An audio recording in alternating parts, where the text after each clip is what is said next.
Hey everyone. Okay, so just jumping right into it, one of the biggest yet still unsurprising reveals is that 39 years ago, Shanks and Shamrock were born on God Valley. Now, I will say, one of the biggest questions that come from this for me is where exactly does Garland fit into this picture? Because based on the exchange with the elders about working on a separate matter and having moored his ship on God Valley at the time, at a certain point, it's looking like Garling might have had a fling with Shanks' mother while he was on the island and was unaware, but was unaware she birthed twins until the government invaded. Now, this isn't me saying he even cared about the mother or the fact that he had children, because I really don't. Because from what I've seen of Garling so far, I really don't believe for a second in either of those that pretty much this man has any form of conscience or even any form of emotion that resemble love. Like, I genuinely do not believe he has any affection for pretty much either of his sons. It's really all just a transactional thing. But it is one of those things where I'm starting to see how the pieces are starting to fall into place with the red-haired twins. Which is to say, I think this chapter more or less confirms Garling took when he discovered Shamrock and Shanks. I think he more or less took he took Shamrock back with him to Marie-Joie, but left Shanks to die, which is how he ended up being found by Roger. Now, obviously, the other thing to talk about is when talking with the elders about a prosperous discovery on God Valley that warrants making it the next hunting competition. I tend to.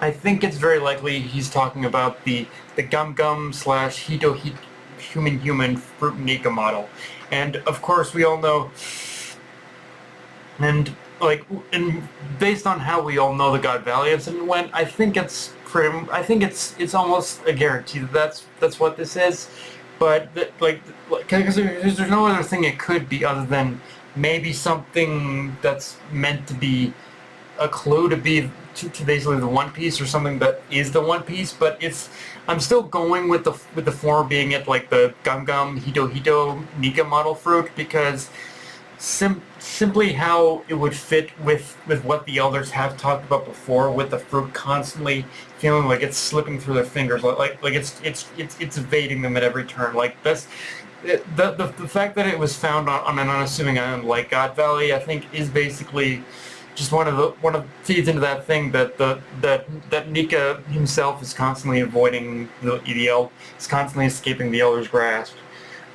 Moving on from that, though, this is another chapter that really dives deeper into the relationships of the characters, and by proxy providing a lot of nice world building. And immediately, one thing I liked is how Oda established that Hachinosu was essentially, it was truly neutral ground. Like, no matter what the relationships with the pirates were outside of the island, Hachinosu is the one place where where you lay your swords, pistols, and any other weapons you have down, and you get along, or you get thrown out. Like, that's very much the rule. And granted, I think I like how seemingly it's basically a rule that Shaki had established on the island after setting up her bar there. Like, you wanna be on this island, you have to get along with each other. I won't have any fighting. Like she was essentially in some ways the big boss of the island in a way, without even realizing, even though she was just someone running a bar. In saying that, this chapter does really lay the groundwork of showing, even before their final clash, Roger and Rox were always kind of rivals, always clashing, but just always clashing just as much as he was with Whitebeard at the time. Although I imagine, unlike with Whitebeard, where there was some kind of mutual respect there, with I th- with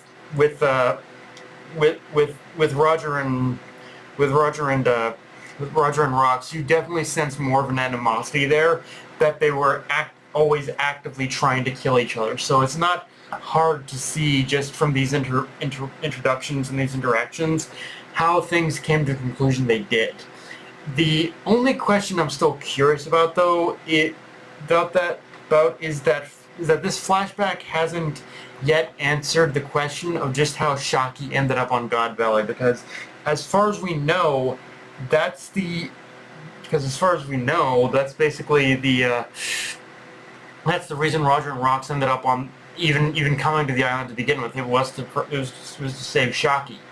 Now, the only thing that makes sense to me is that she was captured in a government raid on Hachinosu, and that's the only, and that's the and that's how she ended up in God Valley. That's the only thing that makes sense right now, and like it wouldn't be too much of a stretch either if that is the case, considering the government's penchant for trying to enslave all manner of beings, including Amazons. Like from what we know of of the history of Hancock and her sisters, that's probably not the first time. That probably wasn't the first time governments tried to enslave Amazons. Like let's be honest, they are being an all women race. They are beautiful. They are beautiful women, and like perfect, pretty much wife material for basically those fat pigs that call themselves celestial dragons. So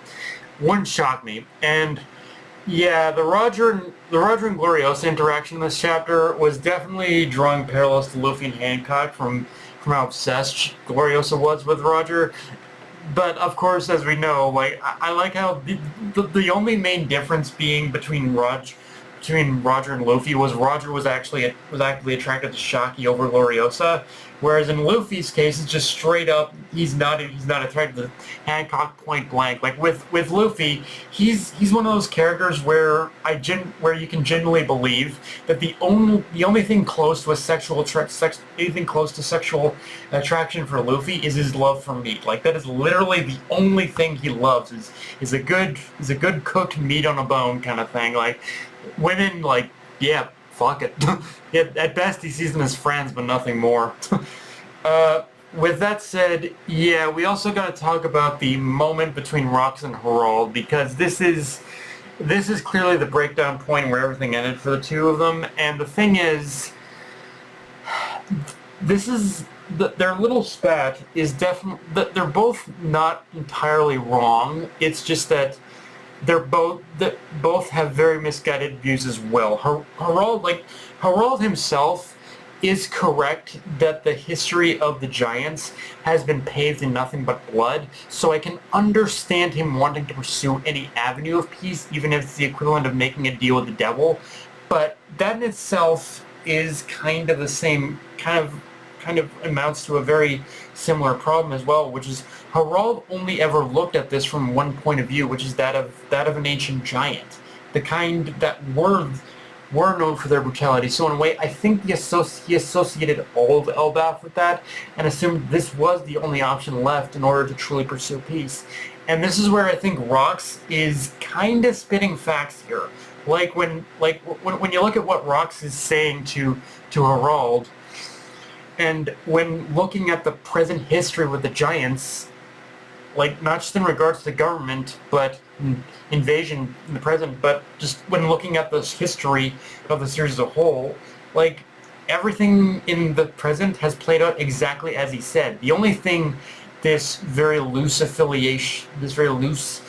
alliance or affiliation has ever brought the Giants is forced enlistment in the Marines or slavery. And for as noble as Herald's mission of peace was, he did nothing to ensure his people's safety in that very specific matter. He was too quick to jump in at the chance to understand at the chance for peace, that he didn't fully understand what the consequences would be, which again it only led down the path we pretty much know has been taken to, which we know today. And honestly, I think, and knowing what we know, that Elbaph is still very much an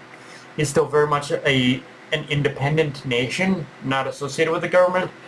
It does kind of, I think that there's really only one way this ends for the Giants, which is that I think this whole thing of fighting, of killing Rox, I think even if Herald partakes in it, it's not going to lead to an actual peace accord. It's they're still going to be in the exact same place that the Crunch were, that they were at the beginning. Like just a country that that the government is going to use as a means to like is to feed off as to use as a supply as a supply for like Marines or slaves. That's all they're going to be for a while.